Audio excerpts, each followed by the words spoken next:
Hey, what's up, everyone? This is Antoine Thomas with another episode of High Value Agents, where we inspire people to create a better life through real estate. And joining me today is Scott Fultz. Scott Fultz is a business partner of mine. He is a leader within the company and an agent. We've been working side by side for about 5 years now. He's one of the agents, one of the top in our state, one of the top agents on our team. He actually had a year where he sold one home a week. Okay, more than one home a week. So that's who's joining me today. So we're going to do a deep dive into Scott's story, the lessons that he has learned, and hopefully you can take those lessons and implement them into your business to help you excel. Scott, how are you doing today, brother? I'm doing well. How are you, man? Hey, well, I love my life, and my voice is a little jacked up, so I'm sounding a lot better. I still got some of that Barry White voice a little bit, but I'm happy to be back and feeling better and to be able to hop on this because we were scheduled to do this a week ago, but I Yeah, was sick, so I'm glad we were still able to make it happen. But Scott, man, let's kick it off. We're going to get right into it, right? Because people are here to be able to learn and get some good nuggets. Scott, give me or give us a kind of like your background. Kind of you can talk about upbringing, family, early life. Kind of give us a background on you. sure. I was born and raised here in Lafayette, so public or a product of the public schools here. I went to Jeff High School. You're a former Broncho, as Yep. we call ourselves. I grew up here, did played baseball, played in band and stuff like that. I didn't go too far when I graduated from Jeff in '93, so a couple years ago. I went over to Ball State University and studied music education. So um, Okay. I, I've always loved music and just playing. I wanted to teach it. And then I did teach for a year here back in Lafayette. And then I just realized I kind of wanted to do my own thing. I had the kind of the business bug. Like I want to be my own boss. I want to, Yeah. I don't want to have to answer to people that may not know as much as me. That was my mindset back then. So I did it a little bit. I actually got into wedding photography and videography. A buddy of mine and he would shoot photos, I would take video, and I mean, it was fun. We had a good time, and then had a baby, and that changed everything. So okay, well, let's do an 8 to 5 again. So I did 8 to 5s for a while after that, and then got the bug again, and came back to it. So then that's when I decided I want to do this real estate thing because I'd seen some people, some friends who seemed to be doing well. You can't base everything off what you see on Facebook and all that, um, but I really felt like, man, they're doing all right. They seem to be kind of masters of their own domains. So I took the course, got that done as quick as I could, got into doors at a brokerage here in town. Um, I just wandered around trying to look like a realtor. I had my nice briefcase and my old computer in there. And I just thought, man, if I just wander these halls, like real estate will happen to me. And I realized after about 2 or 3 weeks, maybe like this is like, how can I possibly make $1 if I don't talk to anybody? Hmm. So then, yeah, I met the person in charge of education, I guess, at that brokerage, and he, by fate, pointed me to your door down the hall. Said you need to talk with Antoine Thomas. I don't know if he's hiring. If I don't know if he's adding to the team or whatever. So then that was it. So then been doing real estate. Yeah, so I got my license in 2 weeks. It'll be 5 years Hmm. ago, and I joined you about a month after that. So That's yeah, awesome. it's almost 5 years. Man, that's crazy. It just is fitting that the second official episode of the podcast, you're the guest on it, and it's literally almost like 5 years ago to the date of you getting your license and starting everything. I just Yeah. think it's fitting. No, that's super cool. The fact that you were like most real estate agents. I don't know many that go straight from high school into real estate. They kind of like try something else or a few other things, and then they kind of just see other people Facebook or hear stories of agents that are doing well, and then they decide to try it themselves. So no, that's pretty Well, and typical. But and I remember like I was in it a few years, and I heard someone say, "Oh yes, I studied real estate in college." I was like, "You can do that?" Like it was like just what? And yeah, I thought it was just like a fallback, or it was like well, I'm midlife crisis kind of thing or something. So it's cool that I mean, then I think, oh my gosh, if I'd have been doing it back then, but mm, everything happens for a reason at the right time. So I yeah. have no complaints. No, and that's super cool. No, and it's cool to hear because again, everybody has a different journey as how they got into real estate. So your because I know there's going to be some newer agents listening to this. Matter of fact, we're in a market that is causing a lot of panic and uncertainty, not even so much from the consumer, but from agents, right? With some Mhm. of the changes with NAR and the buyer agency agreements now that are being required, the skills that are now being required for an agent if they want to build or sustain their business, now having to step up to this new level of skill set, right? Things are uncomfortable. So we have a lot of people that are feeling that right now and a lot of new agents. Now, you were explaining, your first couple weeks into the business. Kind of break down your first year. Like, what was that first year like? And before we even get into it, how many deals did you do your first year? It's 27. Yeah, I did 27. 27 deals. Yeah. Yeah, the average agent nationwide, it doesn't matter whether they're a 30-year, 40-year vet or a first year agent, the average nationwide is 4 homes a year, right? Yeah. So, I mean, Scott was able to do, coming from a teaching background, getting into real estate, was able to do 27 in year one. Kind of break that down for us. Like, what was that first year like? Um, I I kind of had this like epiphany a little while ago, even this morning, I think. Like you have to be uncomfortable. It's not we say this 1,000 times a year. It's not easy, but it's simple. You were fantastic at just put your head down and do these three things regularly, consistently, like passionately, and things will happen. And so just blind faith, like, okay, I mean, I'll do it. I was, I'll, I don't know, humble brag, whatever. I was always the first one in the office. I guess not even humble. I was always the first one in the office, if I could be the last one to leave, but I just, we were very statistic driven on the team, and I never wanted to be at the bottom of that list. And it's just, well, what do I have to do? And I would do it, and I would do it, and I would do it, and then and I know we've got some agents on the team like feeling like this now, so I definitely wanted to talk about it. Things wouldn't happen, or it didn't go the way I thought they should, and you just kept saying, like literally 3 weeks, 3 weeks, you're this close, and this is what stats tell us, and this is what history tells us, and this is what I know, and then like the calendar flipped, and then the floodgates opened, and so it was just people. So many people get close to the finish line, or it's not a finish line, but they get close to reaching what the summit, and they just take their like, well, I didn't get there, and they just quit, and I didn't do that, and I don't know, but it was just pure. It wasn't that I was doing anything magical. I was listening. I was doing what you told me to do. So just Which yeah, is it's just talk. magical. Yeah, talk to as many people as possible. It's Yeah. don't get distracted. Stay attached to the process. All these sayings that are the gospel.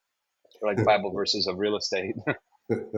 That's awesome. Would you? So I appreciate you breaking that down because yeah, there are people literally feeling that right now. Like, Mhm. oh God, I'm ready to give up, or oh, I need to change the plan, right? And it's like, how long have you been executing on the plan? Yeah. Uh, well, first tell me what is the plan? Oh, it's A, B, C, elemental P. Did you do all of those 5 days a week for the last 30 days? No, but you're ready to change the plan. Like, you see what I'm saying? I know there's people feeling that now. We've all been there. Yeah, for sure. Scott, let's unpack that first year a little more because again, 27 deals. I think some people think you were doing your first month 2 deals, month two, 2 deals, right? And Mhm. every month you were consistently starting month one, you were closing deals. How long did it take for you to close your first deal? I mean, it was like 4 months. You Almost. know, and what was weird was they were very non-traditional. They came up and like one was a land deal, and it was like the next week we're closing, but that just fell on me, and there were deals that would happen and be like, well, I didn't even do anything. That just happened to me. And it's like, and you kept saying, well, no, you laid the groundwork. You did what you're supposed to do. That's what happens when you do those things. They just come out of left field, or they'll call you on the phone. Hey, I need to buy a house today. Like, oh, but it's because you were doing other things along the way. But yeah, I mean, it took a while, and I was like, man, listen, I've called so many people, and um, then all of a sudden I did have like 600 contracts, and it was like, oh, so you're right. This is real. It did happen. So Yeah, that's huge. So what was your, I mean, if you don't mind kind of sharing this stuff, like what were the conversations that you were having with your family? Because over those 4 months, pressure starts to build up. You're probably getting some questions asked by your spouse or your kids, like, "Hey, Dad, hey, hun, are you sure we made the right decision getting into real estate?" What were right. those conversations like? To kind of keep everyone on the same page and have the faith. Well, I started off in the hole for sure, which is Mm. common. But I had lost a job. They were downsizing, and so it was a surprise to me. So taking the course for 3 weeks was my full time job. And then after that, making calls on the phone to people in every neighborhood in Lafayette was my job. And you don't get necessarily paid every time you talk to someone on the phone, but it is, again, it's laying the groundwork.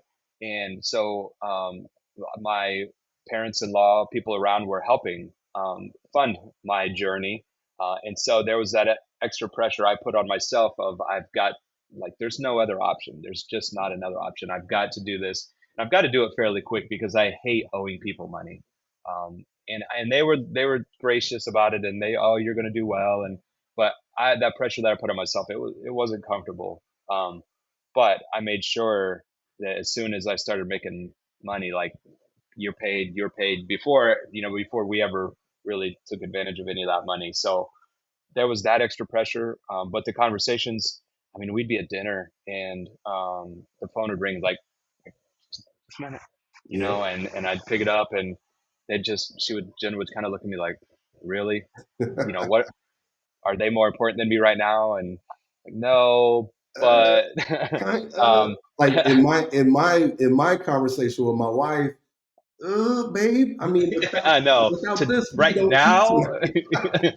like, yes, I'll spend the next 48 minutes eating dinner looking at you, but I got to take this phone call. They want to see a house right now.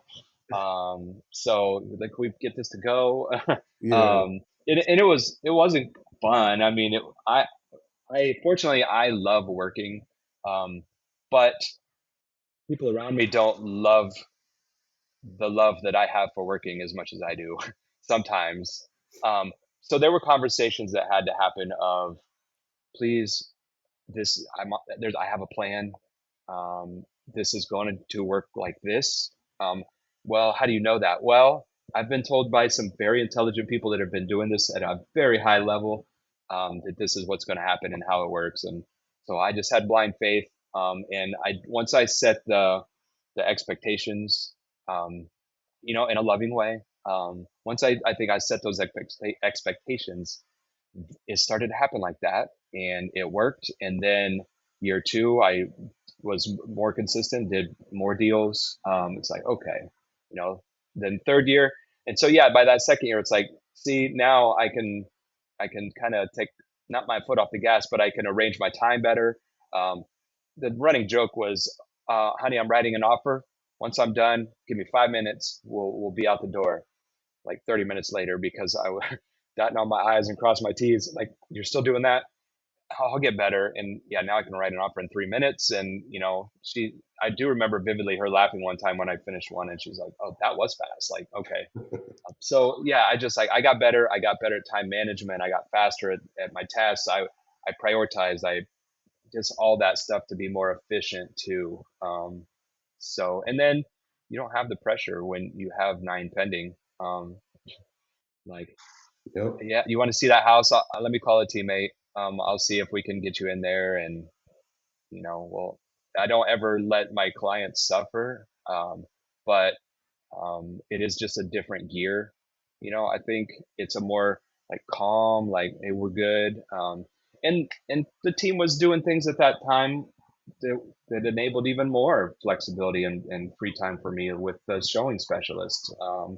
When one of our clients would call me and say, I want to go see this house, and I'd shoot a text message to the showing specialist, and they'd, okay, what time? Like, and I'd be at dinner like, this is pretty nice.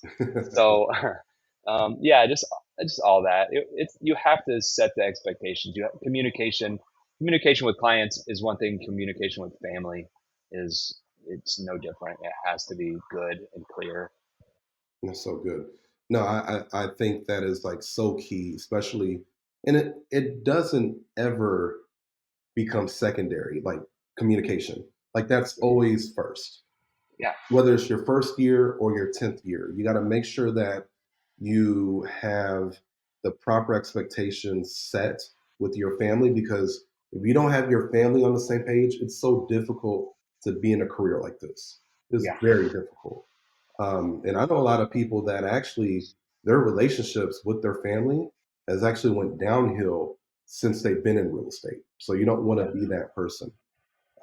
So that was year one. Took about 4 months before you started getting some business really going. However, you were doing the work, right? You were doing the work and you were consistently doing the work.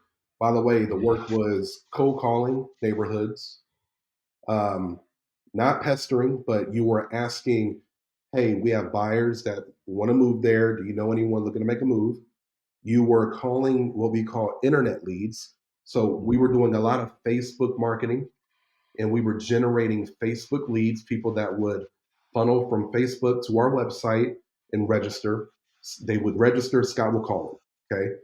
And then you were doing some SOI, sphere of influence, friends and family, people that know, like, and trust you already. You were maintaining that relationship.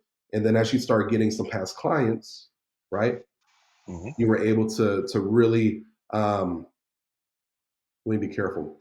From a let's put our business hat on. You were able to really monetize that relationship a little more, based on you providing an exceptional service, them now becoming an advocate, and Yeah, them sending people your way. for sure. So that was Referrals. what he did Yeah. year one. Still to this day, he does that. Year two, you bumped up. I think every year you've been bumping up your business, pretty much between 15 to about even up to like 50%, right? Year two, you were in the 30s deals. I believe year three, you made a big jump, and that was when you were close to 60 families helped that Mhm. year. I believe that was year three, and then you Yeah. just kind of hovered between the 30 to 50 families served, depending on your business plan. Um, let's talk about through your career, because it's a spiritual journey that we're on. What would you say is your superpower? Like what's that thing that Scott has that you believe gives you an ultra advantage being a real estate agent? I don't. There's a couple, and what's funny to me is I'm such a gray person. Like I can see 1,000 degrees of everything. Like I sometimes feel like the superpower is also a weakness if in reverse. Like at times, I'm very empathetic. I really do want to help people. Um, Sometimes it doesn't. I don't know. It doesn't come across that way because we're really good with the words we use, so it almost sounds cold. But I'm just very empathetic. I want to help people, um, and that I so therefore sometimes I'm anti-confrontational. So I I don't know superpower. That's hard for me because I see everything as a superpower and a weakness at the same time.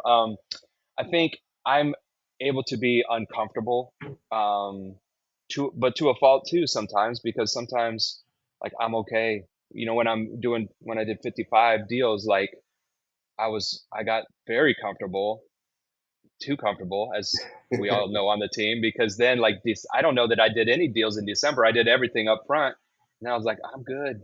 I'm good. I want to take time and enjoy the time with my family, the money. I want to do fun stuff. Um, so I I'm okay being uncomfortable, but then at the same time I get too comfortable. It's I don't know. I'm such a weird like I don't know what that. There's some word for how opposite I am, how hot and cold I can be, but I don't know. I'm good being uncomfortable to a point. Like you tell me to make calls all day long, I can do it. You tell me to do this, okay, I'll do it. If I need to live in a one bedroom house with no hot water, okay, I'll do it because I know that it's going to end up somewhere better. I know that I'm going to get stronger. I know that it's going to make me a better person. I appreciate everything I have. So I think there's some of that too. That's I good. don't ask me my superpowers like also my kryptonite because I don't know. Like I No, hate that. that's And good. I you even mean, told me we were going to talk about it, and I couldn't come up with something good. yeah, man, this is gonna be no script. We're just bringing it today. Well, Stream of what would you punching. say? Because I know we can definitely unpack this because me and you have conversations on the side. Like we're literally we sit right next to each other when we work throughout the day. So, and we've been working together for 5 years. We've had a lot of conversations, right?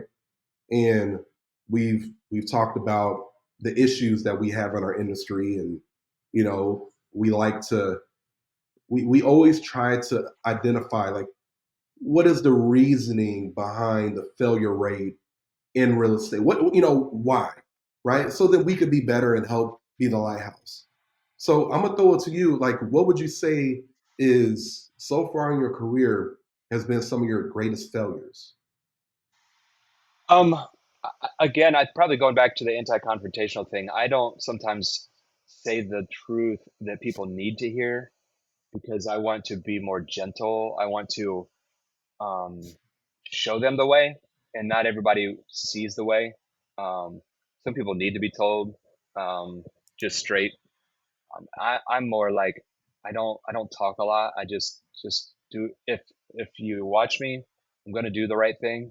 Um, just why can't you just do that instead of having to say it? So yeah, I'm not real good at saying those things to people when even I mean, I could count it on one hand how many times I've seen somebody doing something very serious and I pulled them aside and said something lovingly but straightforward to them, and it's changed them as a person. Like I just don't do that very often. I just do as I do, and so that's where I struggle the most. I think is when people come to me and say things and uh, maybe they're complaining or whatever.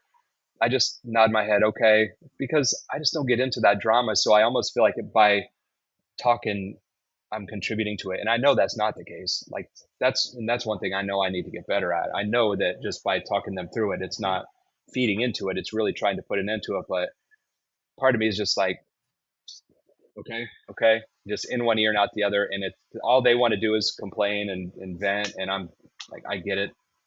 So Yeah, that's one thing I want to be better at is saying the right thing instead of just doing it.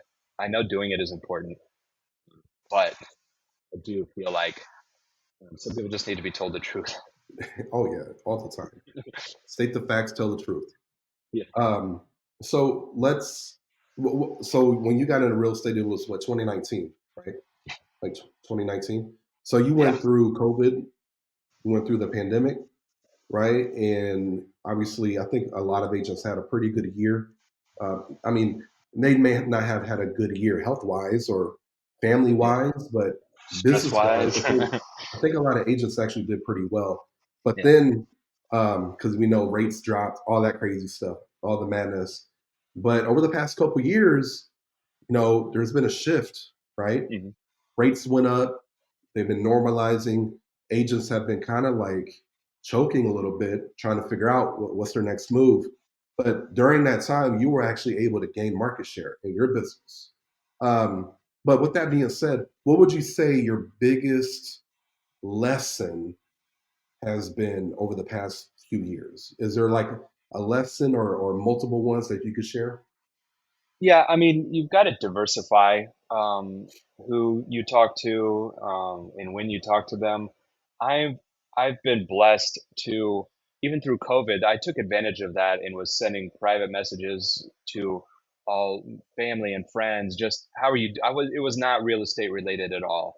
It was how are you doing? And I remember talking with uh, someone I really was a dear friend, and she was going through cancer, and she ended up passing away shortly after that. But I was able to have these real life conversations with people, and then when we all saw, okay, we're going to be okay, like we came out of it, then people were coming to me like, hey, you were there, and so then it turned back into real estate. So you have to have those kind of relationships with SOI, like you said, sphere of influence, but you have to talk to new people too. And I got too comfortable just talking to everybody that liked me, um, and that I knew, and had easy, comfortable conversations. And I wasn't reaching out to new people as much.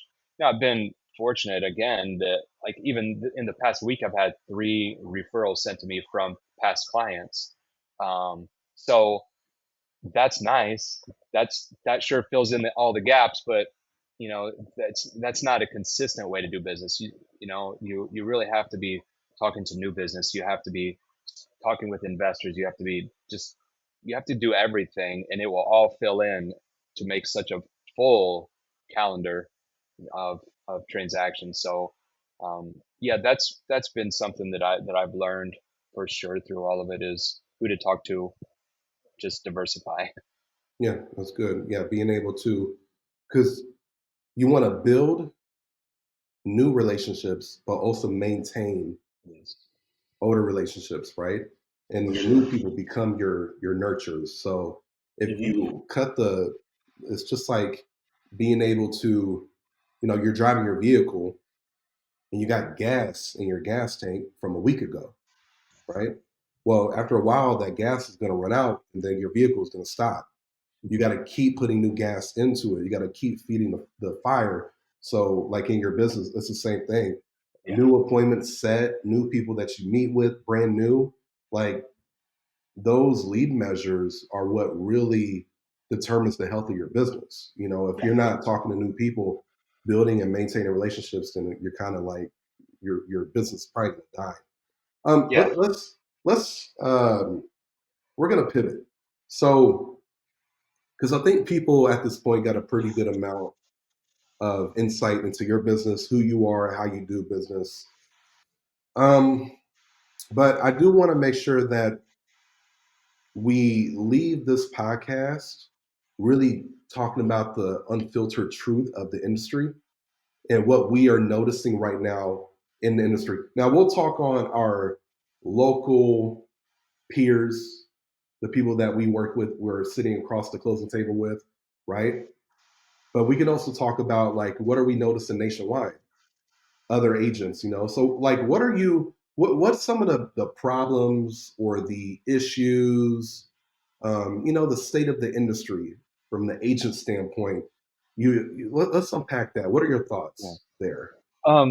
I mean, we're not unlike every other profession where there's bad apples. They give a, a bad opinion of the profession to the general public. Lately, there's been a lot of bad press, like even false information being given out there by people that really don't know what they're talking about, just to for headline grabbing. But again, that's in everything. Um, Hmm. there are um, we had such a great meeting with our managing broker for the state of Indiana yesterday in our office, and the things that he was saying, and that they were saying, about how I had this fear when the lawsuit was going on about commissions and all this, that I'm at the mercy of listing agents. When I'm a buyer's agent, I'm at their mercy. Like, man, I hope they did a good job, or I'm not going to get paid. And that, just to realize, like, that's actually not it at all.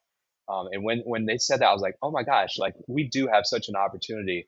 So even yeah, when interest rates were at an all-time historic low, everybody was just calling every real estate person they knew to buy a house. It made everybody look like, damn, I'm good. And they weren't. It was just there were not enough realtors to call.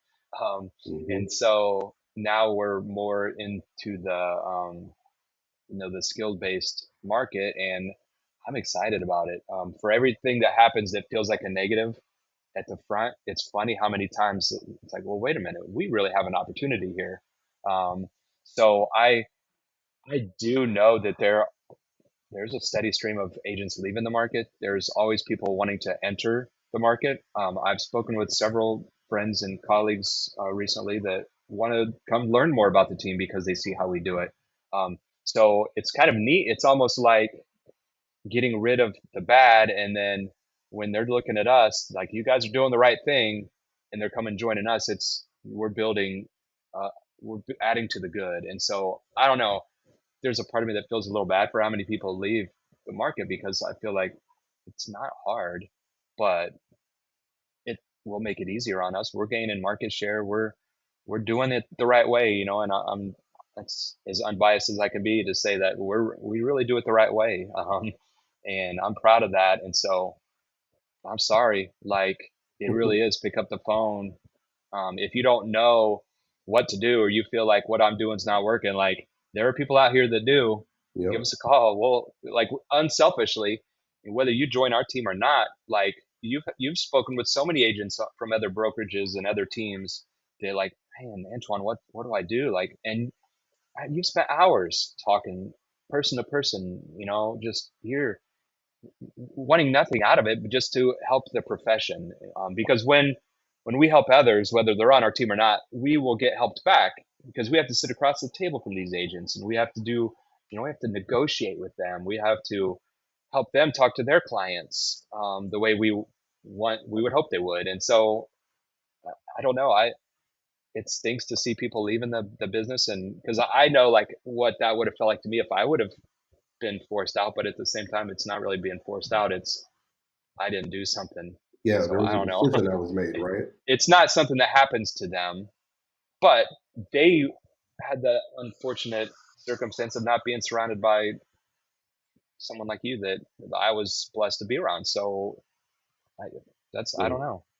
Yeah, It sucks, yeah, but it's I awesome. appreciate you sharing that because there was a stat that came out not too long ago. Last year, 2023, 49% of the entire agent population, we're talking over a million agents, 49%, so almost half of the agent population sold either one or zero homes.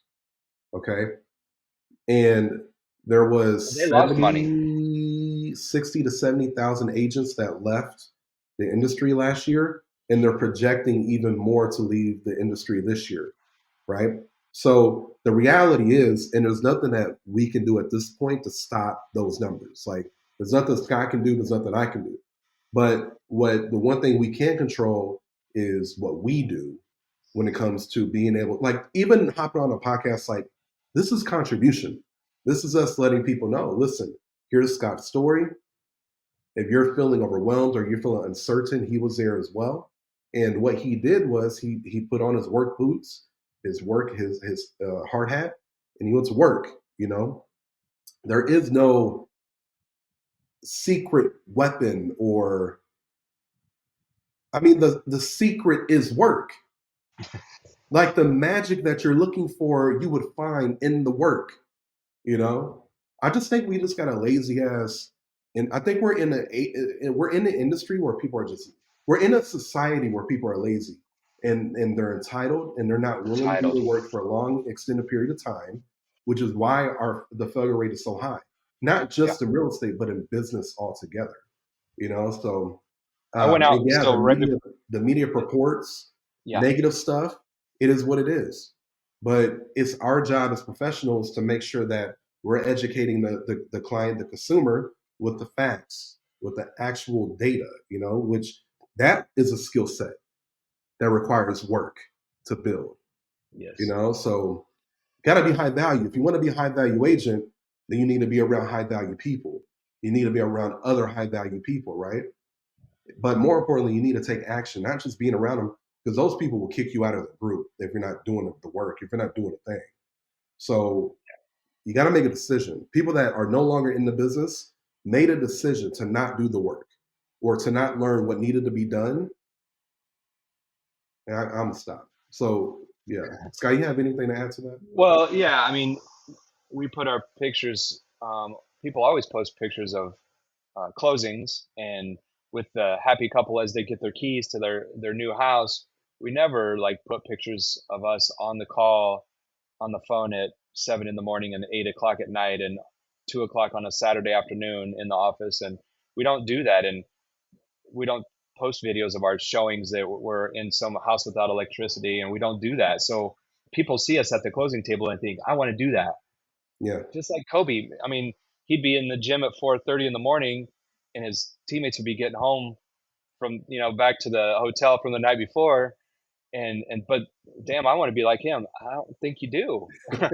So like you know what to do. It's not hard, but they just see you on the stage. They see you getting the gold medal, and they don't know Yeah. about the years and years and years of shit that you went through to get So there. true. The sweat. Like I just ran 2 miles before I hopped on here, and I weighed the same damn thing that I did when when I went out to run. Why am I not 10 pounds lighter right now? So you Yeah. got to Oh do that yeah. every day. So you know, Overnight winter, right? Like they don't see yeah, all the work, you yeah. know. They don't see all that stuff, and but it sure is fun to post those pretty pictures of us at the closing table. Facebook and the guy. Listen, people. I don't want to turn this into like a. We're not bitching right now, but what we're doing is we're just sharing the reality, the facts. State the facts. Tell the truth is what we're doing. And if what we're saying to you is making you feel attacked, good, because you need to hear this. Because nobody in your life is telling you this. If you're hearing this and you're laughing, you're giggling a little bit, but you're receiving it in a positive way to where it's like, man, they're telling the truth. I need to step my shit up. Good, right? Either way, for us, we don't care. What we want to make sure that we're doing is sticking to our mission and telling the truth, right? What it takes to be high value. Facebook allows you to feign or pretend as if you are a successful business person. It's the best way to post your highlights, but then you look up the MLS data, you're like, oh, let me see what they're really doing. It's like, oh, 2 deals this year. They were able to take one closing and turn it into 8 posts. Smart, right? Do the work. And another thing too, don't have egos. Don't have so much ego to where you're not willing to ask for help. Like what a great way to freaking kill your growth. Like we've literally worked with people that their ego was so freaking big that they thought, oh, I can do it better. I can do it faster. I know more. Hmm. And we just sit back and we're like, dude, have have some humility. I won't get into the word humble because we can define terms. Like me and Scott, we talked about this a long time ago. There's a difference between being humble and being having humility. I tell people I'm not humble. I don't think lesser of myself, right? I don't think less of myself, but I have humility, meaning I'm always willing to learn from others.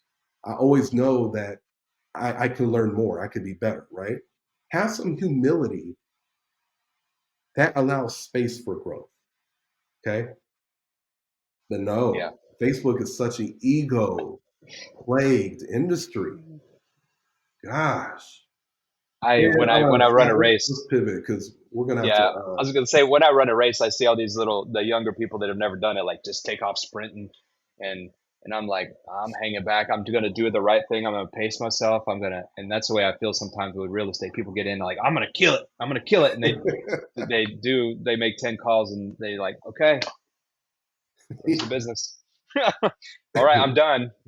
Come to No, me now. dude. Yeah, man. Listen, people, we love y'all. You just gotta like if you're killing it right now, go help someone.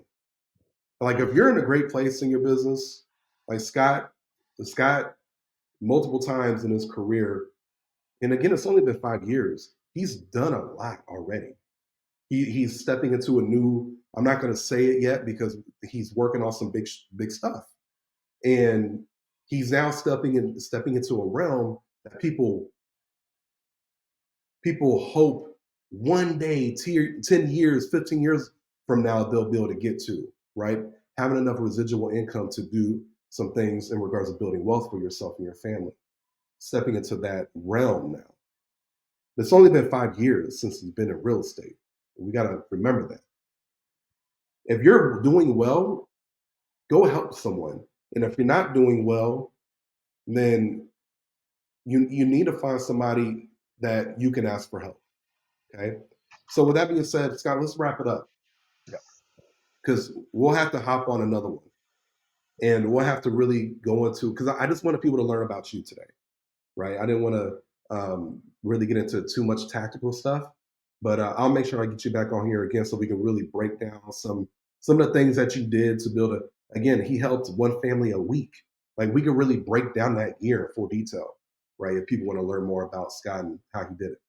But Scott, um, what would be? Let's leave them with something good. What is a key word of advice that you would give a struggling agent or a new agent right now? Like, what advice would you give them if they came to you and they were like, Scott, I'm struggling right now. I'm scared. I don't have much going on. Don't have any pending. Like, what would you tell that person? You just have to talk to people. You have to ask yourself, who can I help today and how can I help them? Because I think too many times we look at ourselves and how can I get better? And it's not necessarily the angle, not necessarily how I can get better. I mean, that's, you always want to get better, but why do you want to get better? Mm, And who do you want to get better for? Because we talk to a lot of people on the phones and people say, don't ever call me again. And you just have to have the attitude like, dang, I'm, I just remember saying so many times, man, that person's just never had anybody in their life like try to authentically help them, and it made me sad. I didn't get like, well, screw you, like, I mean, I would jokingly probably once in a while, but I just I feel bad. Like I wish people could understand that there are authentic people out there that want to help them through whatever situation they're in. So you've got to find someone who who is better than you and do what they're doing. I mean, it's pretty simple. We say you are the product or the average of the five people you're around. Um, Fortunately, I've been able to really put myself in the room with some really smart people, some people that are doing very good things with their money, um, and who have fantastic family lives, who just do a lot of things that I want to be doing at a higher level. So you have to get in the room with those people. And then you have to listen and you have to watch, but you have to ask questions. Don't be so brave to think like you have it all together. Like I was totally fine saying, I don't know what I'm doing. Like, where do I start? So, but find the right people because there are people out there that will probably you might think they have it together, and then you're asking and they're going to steer you down the wrong path too. So you got it's to have true. that internal like kind of sensor, the intuition. But yeah, just ask questions and do what the people that are doing it right do what they're doing. That's good. Thank you, Scotty. If there was somebody watching this podcast, listening to the podcast, by the way, this is going to be on YouTube, Spotify, iTunes. Whether you like watching it, YouTube, if you like listening, it's going to be on all those platforms for you.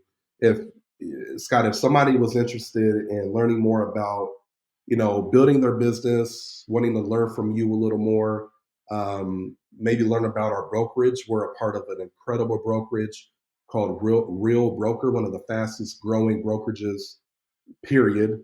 And in my opinion, the best brokerage, as they always put the agent first, just core values, everything. Or maybe they want to learn about joining our team. Like, how could somebody contact you? What's the best way?